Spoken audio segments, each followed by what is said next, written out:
Hello everyone. What a ODI game for ages. Like everyone is saying ODI cricket is dead and all this and everything. But Bangladesh West Indies second ODI super over thriller in which West Indies won. That is what surprising thing because they almost made a mess out of it, then won the game. They almost made a mess. It was a top seater. The game was hanging in equal balance, in equal equilibrium, we can say. So we have got Ayan Chatterjee with us. So Ayan, West Indies won. Like I thought they will make a mess out of it. But Shea Hope, he showed nerves of steel and Akil Hose with the bat and ball in the last couple of overs, and also he bowled the super over that one. Even when the odds were completely against of West Indies, they won. It can be said that West Indies is somewhat peaking, like still a long way to go. But this win will give them confidence because the series is leveled, and I will talk about the rankings later. But first of all, I like to hear from you.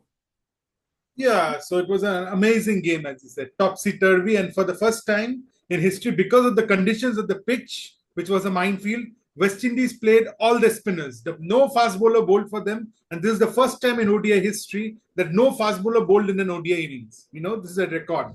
Five bowlers were used by West Indies, and all were spinners. And for Bangladesh, they had only one pacer in Mustafizur Rahman, and rest for all spinners. So it was spin to win in Mirpur. Dhaka is always the case. Now, Bangladesh totally struggled. They won the toss, decided to bat first, was the right thing to do. And they totally struggled. They failed to rotate the strike. They were 131 for 6 after 40 overs, if you remember. And Mm. Alec Athenes, who's a part time bowler, went away with 2 for 14 in 10 overs with 3 maidens. So Bangladesh really struggled to rotate the strike. It was for 3 drop catches, I think, in the last 10 overs by West Indies, and a pyrotechnics by Rishad Hussain, once again coming to the rescue of Bangladesh, 39 of 14, and Mehdi holding one end up. Mehdi Hassan Miraj, the captain, 32 of 58. That Bangladesh got from 131 for 6 to 213 for 7, which I felt was a good competitive score because anything over 200 on that pitch is a absolutely, I won't say winning score, competitive score. Now, when West Indies came into bat, they lost wickets at regular intervals. They were never in control of the innings. I mean, 103 for 5. They were 133 for 7 in 34 overs when Justin Greaves joined, the one and only Shea Hope. And the only mistake that Bangladesh did was not getting rid of Shea Hope, because Shea Hope is the only hope for West Indies. And he kept on going, kept one end up, kept one end up, and the others played around him. Justin Greaves get a good partnership of, I think, 44 runs before Greaves got out. And then Akil Hussain, as you mentioned, he built up a partnership of 33, 34 runs, and they took the game deep. It was the strategy for West Indies was take the game deep and win in the end. And they almost did it and almost made a mess of it. I mean, Akil Hussain got out with 3 needed of 1 ball, and I was like, Shea is at the other end. This is Bangladesh's game. And then what happens? Caddy Pier, the number 11 comes to strike, miscues it, hits it in the air, and the wicketkeeper Nurul Hassan drops the catch. They get a couple, and we go to the super over. I mean, it was a crazy game. And then in the super over again, Mustafizur bowled the over for Bangladesh. West Indies had to bat first because the rule is that chasing side bats first. And so West Indies made 10 for 1. And then while chasing 11, Akil Hussain bowled a lot of wides and no balls. But even Yes. after that, he held his nerve when I think 2 or 3 are needed of the last ball. And even at the last ball in the super over, Bangladesh needed 3 to win and 2 to take us to another super over.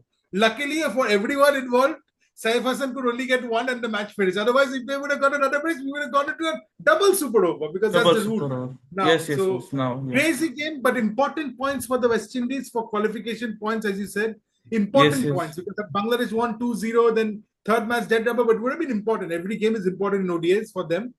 But the series is level 1-1, and we will be in for a third deciding match tomorrow. Yeah.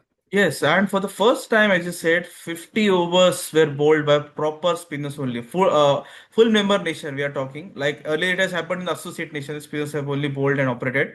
But West Indies, I am telling you, Akil Hossain, we should not forget that the six which he hit in the 49th over, like that was also crucial because that took the burden off Shea Hope. Shea Hope is the only hope, like there's no doubt about it. Because look, there's no senior guy, right? Ross Sanchez, when he got out, I thought they have made a mess out of it, they will lose it.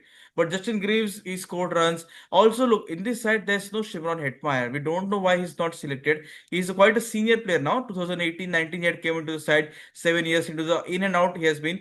But still, they were only and only when Shehab scores. And yes, I had talked about the rankings. West Indies now has got 80 points. And Bangladesh has now got 74. The 6 points difference is there. So even if they lose the third ODI, which is tomorrow only, so they will be like, we are at a good position. This victory at yesterday was Diwali in India. It was like a perfect Diwali game. I won't say like super over drama, everything. Bangladesh would be kicking themselves like how they made a mess out of it. Because you said the last ball he dropped the catch, wicket keeper Nurul Hassan. Easy regulation catch it was. It wasn't that much difficult out of the box and everything. But that's Bangladesh for you. That West Indies, Bangladesh, very not so great financially nations and everything. So I'm just concerned about Bangladesh now because even in your when you're producing such kind of minefield wickets, rank turners and everything, you're not able to win. Like Ali Athanazi will be wondering like, am I a spinner or a bowler, a batter? Like 10 overs, 14 runs. Like seriously, like what a remarkable spell he bowled. Like to a part timer, you at least score 30, 40 runs at least. I'm saying at a decent rate.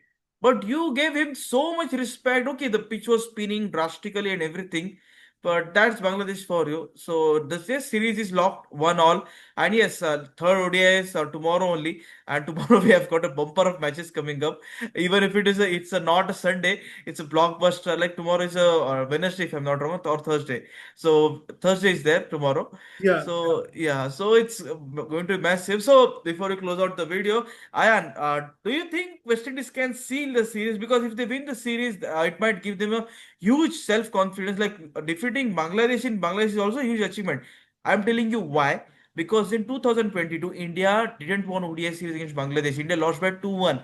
Big nations have lost ODI series. South Africa have lost. Pakistan have lost. New Zealand have lost. If West Indies can do it, it will be a huge achievement. What do you say? Anything can happen. Third match, anybody can win. That's all I can say. I mean, West Indies definitely can win it. I think it's about who plays the spin better will win. Let me tell you, honestly. I mean, the batting that I'm seeing will get 200 kind of totals. And if the pitch is similar to this, I mean, why do they prepare pitches like this when Bangladesh have got a good battery of fast bowlers? So much good battery of fast bowlers, and they prepared a pitch like this. I mean, so much so that Tuskin sat out and Nasu Ahmed played yesterday. So much so. That's how it is. Maybe workload management, whatever. Mustafizur was the only pacer. So why do you prepare pitches like this when your bowl batters themselves can't play on it? That's the thing. That's the thing with me because look 131 for 6 and 40. We thought whether Bangladesh will reach 200 or not. It was due to Rishad and Mehdi. Mehdi Hassan Miraj held one end up. Nurul Hassan also, by the way, played 23 or 24. So he got a good knock. But it was these two, three players and some pyrotechnics from Rishad Hussain that I said that they got to 213. Otherwise, they were really struggling against spin. So I don't know why the pitches like, but West Indies definitely have a chance. But the problem with West Indies is our problem also with Bangladesh. West Indies is if suppose Shea Hope gets out early, there's no one to control that No, team. no, And that is the issue. And that, what happened in the first ODI when they were chasing 208? Shea Hope was there, but he got out cheaply for 20 or something. And then the Fura collapsed and they lost by 70 odd runs. That is the thing with Bangladesh, West Indies. That if Shea Hope gets out early, there is no anchor to take the side home. Yesterday, Shea Hope did it single handedly and got the man of the match in the end. Yeah, Shehab, like he knows very well. Like I think Darren Sammy would have also tell him like stay there. There's no need for you to go with the fourth gear, fifth gear batting. There's no need. But that's how West Indies is. It's a sad state of affairs. If you look at, they have the talent and everything. They have the players. Pooran just sold out West Indies. No offense, but he just said I'm not going to play. Now you don't take Hetmeyer. Roston Chase is there. I just don't get it. Roston Chase is a proper number four, number five batter. I would say you are making him bat at number seven, number eight. What is going on? Budakes He's Moti is batting ahead of him. yeah, yes, Gudakesh put his body.